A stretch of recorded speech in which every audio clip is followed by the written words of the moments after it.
The alarm in my chest came before the alarm in the room.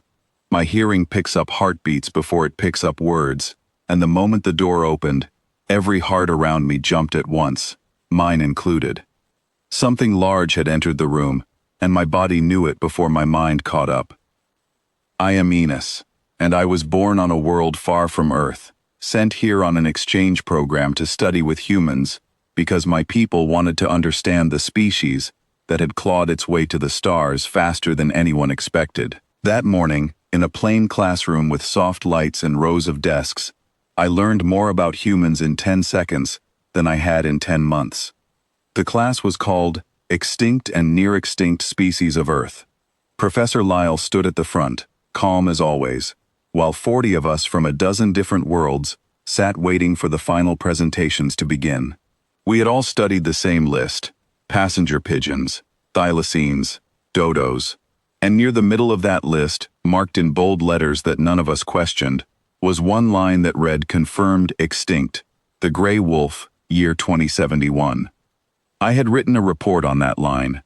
I had used my people's word for grief that comes before loss even finishes happening, because the recordings of wolves were beautiful, and it hurt to know they were gone. Then the door opened, and my report became wrong in front of everyone. A human student named Callum walked in with a rope loose around his hand, and at the end of that rope walked an animal I had only ever seen in old video files. Gray fur, sharp eyes, calm steps, a body built for speed and for silence. A wolf, alive, breathing, walking into our classroom like it belonged there. Chairs scraped back. Someone behind me knocked a cup off a desk. Dara, a student from a heavy gravity world who rarely reacted to anything, stood so fast her chair spun in a circle. My own hands gripped the edge of my desk so hard my knuckles paled, because every instinct in my body screamed that a predator had just walked into a room full of prey. The wolf did not attack anyone. It did not growl.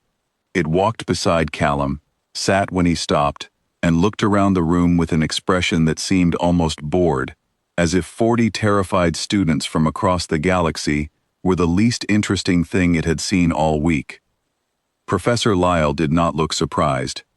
I understood later that she had known exactly what Callum planned to bring, and had allowed it anyway, because she wanted us to feel exactly what we were feeling in that moment.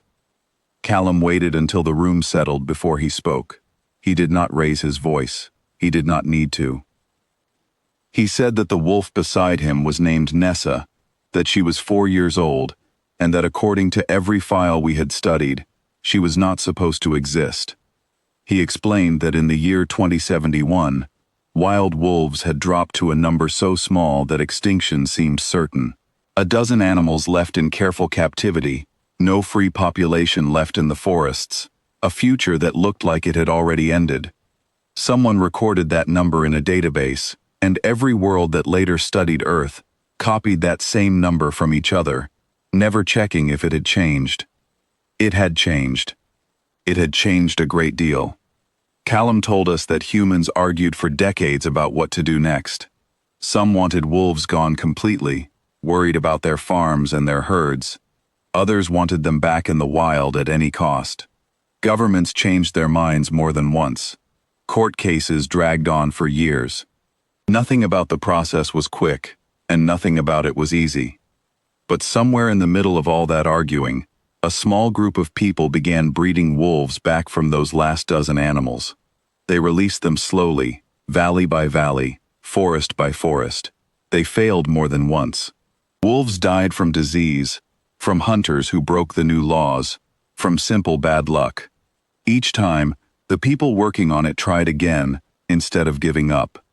By the time Callum stood in our classroom, there were more than 10,000 wolves living across 3 different continents on Earth. Some ran wild through forests that had been empty of them for over a century.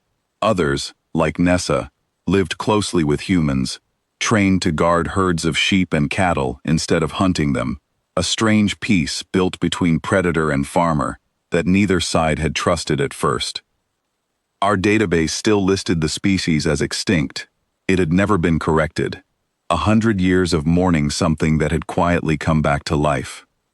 I remember Vex, one of the oldest exchange students in our program, asking the question that all of us were thinking but too nervous to say out loud.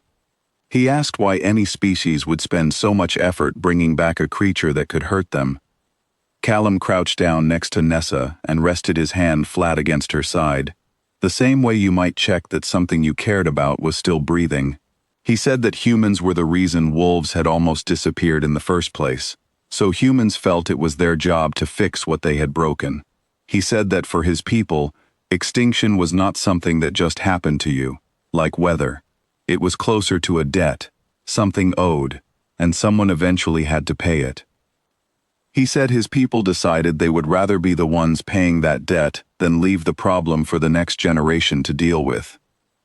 Nessa yawned at that exact moment, showing a full set of sharp teeth, completely unaware that she had just become the center of a lesson far bigger than herself.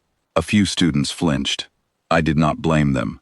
My own pulse had not slowed down since she first walked through the door. Professor Lyle finally spoke, asking Callum how he managed to bring a wolf onto a school campus at all, since every safety rule I had read said nothing like this should be possible. Callum smiled and said that Nessa had been trained since she was a pup, that she had passed more behavior tests than most people he knew, and that guardian wolves like her worked closely with farmers who once feared them the most. He said the real danger was never the wolf standing in the room. The real danger, he said, was believing something extinct simply stayed that way forever, and stopping the search for anything different. I sat there thinking about how easily I had accepted that bold line in the database, confirmed extinct, without questioning where the number came from or when it was last checked. My people prided ourselves on careful records, on preparing early for loss, on grieving before an ending, so the ending itself never surprised us. It had never occurred to any of us that a species might choose to fight the ending instead, for 100 years, without any guarantee that it would work. Sana, sitting near the front, asked what happened to people who still feared wolves after everything they had done in the past. Callum said the fear never fully went away, and that it probably should not. He said farmers who lost animals to wolves still had every right to be upset, and that the Guardian program only worked because both sides kept talking, kept adjusting, kept trying new solutions instead of giving up on each other. Nessa stood up at that point and stretched, her claws clicking softly against the classroom floor, and walked in a slow circle before lying back down beside Callum's feet. The sound of those claws on the floor was the loudest thing in the room for several seconds, because nobody dared to speak.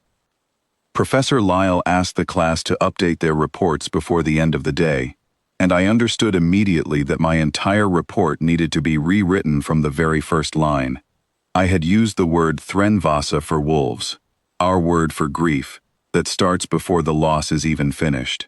Sitting there, watching Nessa breathe calmly beside a boy who had spent his whole life learning to trust her, I realized the word did not fit anymore. Grief assumes an ending has already arrived. Nothing about that room felt like an ending. Dara asked Callum one last question before class finished. She asked if there were other species on the extinct list that were actually alive again, quietly, waiting for someone to notice. Callum said he did not know the full list, but he suspected there were more than anyone expected. He said humans were not very good at admitting defeat, even when defeat seemed obvious, and that this trait had both saved and cost them many things over the years. The bell for the end of class rang, and Callum stood, gathering the rope in his hand, while Nessa rose beside him without being told, already knowing the lesson was finished. Students moved aside as the two of them walked toward the door, giving them far more space than necessary, still not entirely convinced that a live wolf belonged inside a school. I watched them leave, and stayed in my seat a moment longer than everyone else, my heartbeat finally slowing after nearly an hour of being on edge. That night, I opened my report and deleted the line about grief. In its place, I wrote a single new sentence, one that felt closer to the truth of what I had seen. Humans do not accept extinction as a final answer. They treat it as an unfinished argument, one they are willing to keep fighting for 100 years if that is what it takes.